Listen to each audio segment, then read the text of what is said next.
When this whole thing got started, it was basically, what can we do to get some information about Duramax out there? Now, a lot of you guys are diehard Duramax fans and such, and you know about the engine, but a lot of times when you just say Duramax, although they say it's a new truck, it doesn't really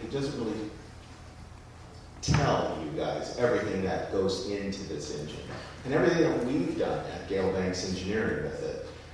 So today we're going to go ahead and take you through the engine assembly plant, facts about the engine, how it's changed, what is on the engine, and what we've done with it over at Banks.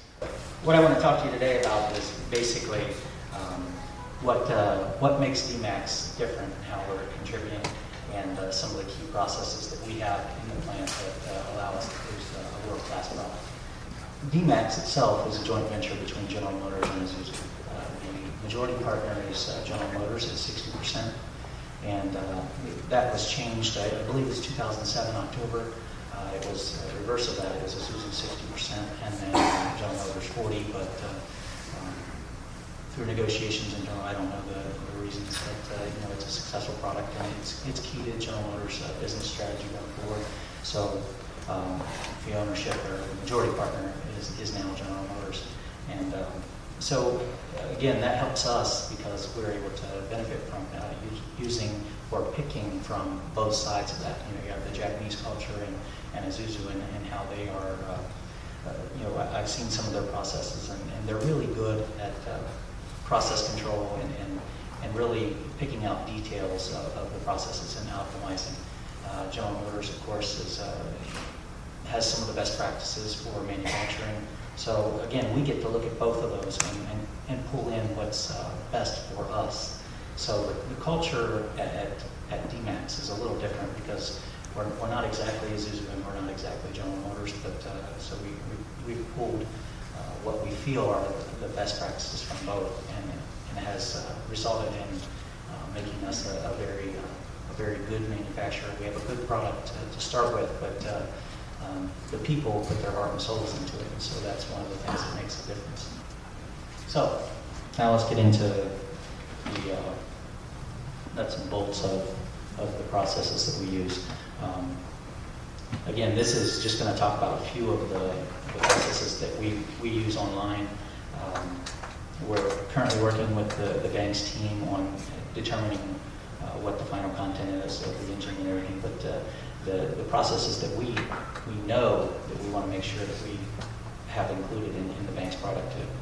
This is just going to be a quick overview. So again, this is a cylinder block.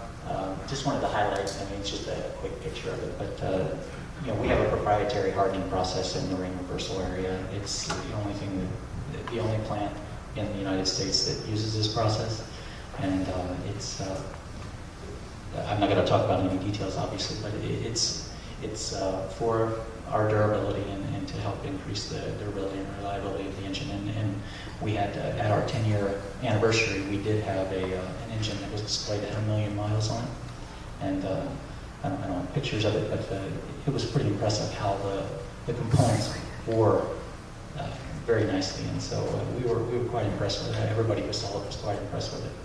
Again, that's just one of the things that speaks to the durability of the engine.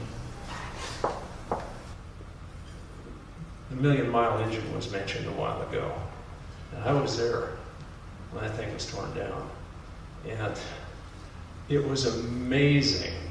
That heat-treated cylinder wall, that little thing, you should have seen the cylinder walls in this thing. They were like, the crosshatch was still there. Yeah, it's unbelievable. The heat treat was obvious. You could see that as well. This guy used this thing as a hot shot. In other words, he pulled way over gross with this thing and did it for hundreds of thousands of miles and religiously changed his oil and his filtration, etc. When the engine came out of the guy's truck, they dynoed it at Duramax, and it pulled rated torque. In other words, the records were pulled out on this engine build from when it was built. It pulled rated torque and a slightly degraded horsepower, but close to the original horsepower number. These are damn durable engines.